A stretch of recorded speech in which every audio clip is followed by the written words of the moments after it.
Hello everyone, this is iKonakona, and I wanted to talk about the Back to Karkand DLC expansion pack, sorry. I keep on getting confused because these are not expansion packs. I'm so used to, like, PCs and, you know, back in the day we used to call these expansion packs, but nope, now they're called DLCs. So, the Back to Karkand, I am actually really enjoying it because all these maps are from from Battlefield 2. Actually, one of them is from Battlefield 1942, the very first Battlefield game. But I will admit that when I jumped on one of these servers, and this is like one of the earlier games that I've played, so I'm still trying to get used to this area. When I jumped on, I didn't really recognize this as Karkand. This is Strike at Karkand and TDM, and I honestly didn't really recognize it. It looks so different from the original because all of this is built in the Frostbite 2 engine that I just didn't recognize it. It was just really, really weird. And yeah, I was running around and it just didn't feel like Karkand. Now, I'm not saying that's a bad thing because this map is probably, I mean, the original Karkand, Strike at Karkand, is probably the best multiplayer map I've ever played in any game, actually. So it's probably my favorite map. And when I jumped on here, it still brought some of those memories back, but not a lot because of how different it looked. You can see that it doesn't look that tannish. It looks very bright.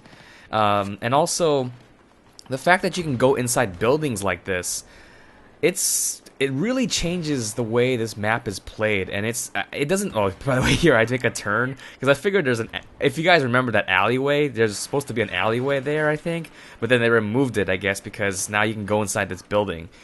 But yeah, it doesn't play like the original Karkand just because you can go inside all of these buildings, and also because of destruction as well. But the fact that you can go inside all of these buildings really changes the way these maps are played, and this affects actually pretty much all the maps. Maybe not Wake Island so much because Wake Island is actually, you know, it's a pretty open map. But all the other maps like Strike at Karkand, Sharkey Peninsula, and Gulf of Oman, all of them play really, really differently from the Battlefield 2 days because all the buildings are basically replaced with stuff like this, stuff that you can camp inside. And by the way, I'm kind of campy here because I found their spawn point, so I was like, oh, okay, I'll just stay here and start to just mow them down as they run towards me. But yeah, these buildings really change the way all these maps play. And even though that they are destructible, it's kind of cool. I have to get used to it. I'm definitely gonna have to get used to it because I'm so used to running down alleyways and on the sides of buildings in Battlefield 2 that when I come here, it's just really weird that I can actually go inside the building and actually take cover, or I have to clear out a building because, you know, someone's in there. So it just adds a kind of a new dynamic to the game now, having insides of these buildings. And yeah, it's been a lot of fun. Now, in addition to 4 new maps for Battlefield, actually not new maps, just remade maps, in addition to those, they brought back some old weapons, 10 weapons actually from Battlefield 2. And right now I'm using the FAMAS because you guys have probably heard and you guys have probably tried out the FAMAS, and it's pretty badass. It's probably the best assault rifle right now. Probably the most overused right now because it's probably the most overpowered, and there's been forum talk on, you know, reducing or basically nerfing, I guess. they want to reduce this damage and stuff because, yeah, I mean, you die so fast to this weapon. I mean, look at that. I kill someone with a FAMAS and I get killed by someone with a FAMAS. So you can see that a lot of people are using it.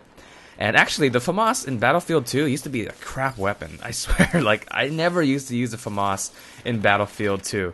But now it's like the best weapon in Battlefield 3. So that's kind of a switch there.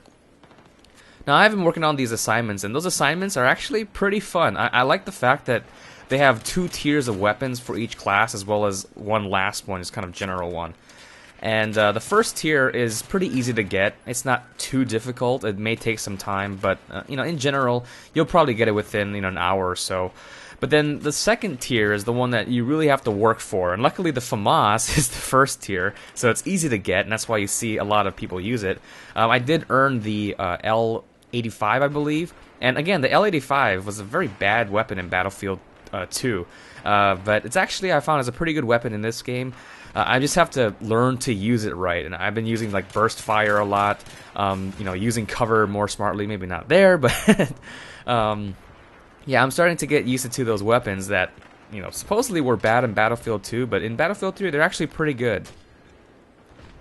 Now, the last thing that they added are the new vehicles, or the old vehicles in Battlefield 2. It's always weird bringing back the old stuff because you want to call it new, but it's actually old, and whatever.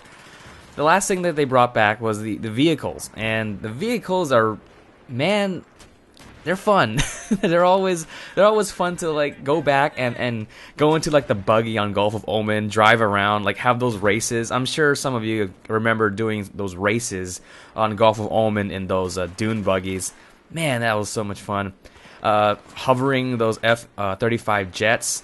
I don't know why the F-35 was not, or even more advanced airplanes was not introduced into the original game, but we still get a pretty advanced fighter in this DLC, the F-35. Maybe I was kind of hoping for like an F-22 Raptor. I don't know. Just isn't that like the hype nowadays? Like everyone's talking about the highest technology jet and the most expensive jet, and it's definitely the F-22.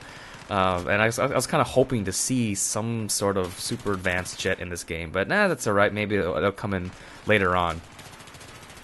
Now, going back to the maps, they introduced rush mode for all these maps, and boy, does it play kind of different. You can't flank the enemy with rush mode too much because it's very, rush mode is very concentrated. It's designed to funnel everyone into, near the objectives, near the two objectives, and so that way you're kind of always in the action. It's not like Conquest where you're kind of searching and you're doing a lot of running or something like that. In rush mode, everything is funneled towards those objectives, and you're only concentrated on those two objectives at any given time.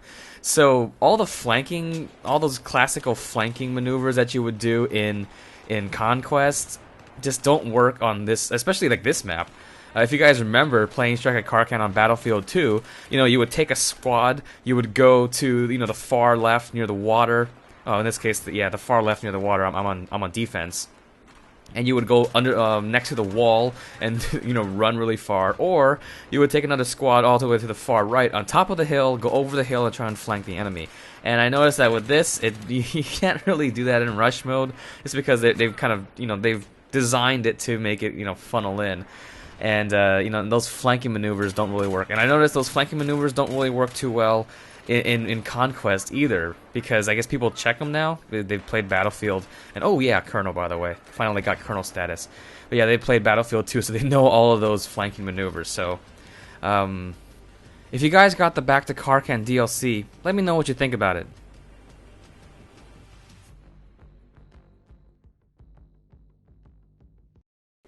So that's today's video, and here are some other videos you may have missed. On the left, a dual con with my brother, Prof. Snape, where I pocket him as a medic, and he also pockets me.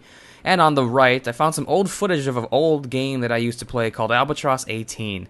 And I talk about it a little bit and show off a little video, a little music video compilation thing that I made over 5 years ago. So it's pretty cool. I hope you enjoyed the video. Thanks for watching, and have a nice day.